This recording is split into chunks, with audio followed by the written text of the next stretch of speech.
Alright, so what we have is a 6L80 and we have the cooler bypass on the side. The bolt is stripped out on this bypass. Now, me and Cody, we have ran into this before. Once you pull the bolt out, then it will bring all of the threads out. So this bolt, if it's over tightened, what I'm going to show you that will happen, we just took this one out of a vehicle. It was worked on before us. Someone installed a transmission and this is what we got left with. This could happen to you. That's the reason I'm making this video. So they didn't torque this bolt, and what we got into was it pulled the threads out of the pump housing. What I want to do is show you what we do to repair this. We've had several of them to come to us where they have stripped this bolt out.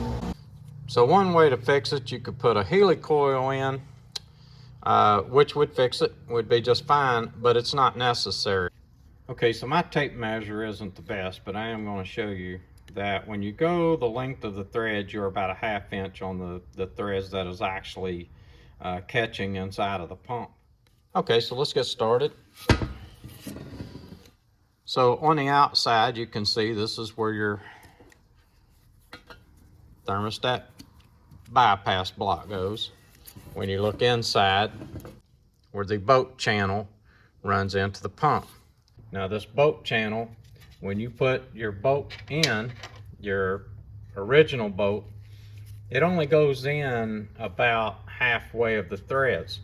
So you still got a whole lot of threads there to work with. And let me show you what we do.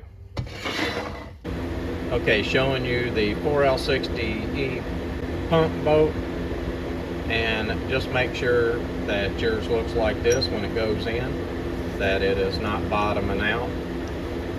We're able to use a longer boat. Watch when I put the original boat back in there.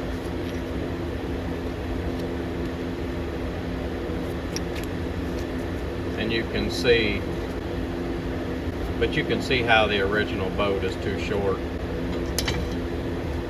Plus you have the thickness of your gasket that goes on there.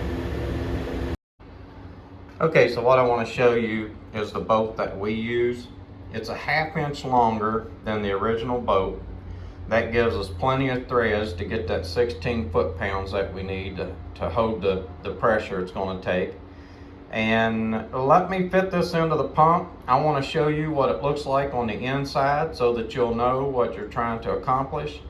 And maybe this video will help you to get this boat in there and not have to put a helicoil or anything like that to try to fix this.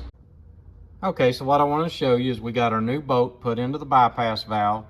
When you come inside and you look where the boat is coming in to the bell housing, and as you can see, even with a boat that is a 1/2 inch longer than the original boat, it is still not to the end of the threads.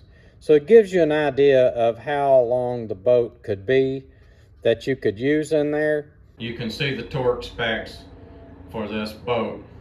Okay guys, so we got our block bolted back up and we've run the bolt in. What I'm going to do is check the torque on it.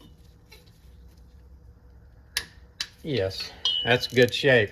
What I want to tell you is, if you need to remove this drive shaft, it will come down out of there. I have a video on here about removing this drive shaft so that you can get into this block really easily.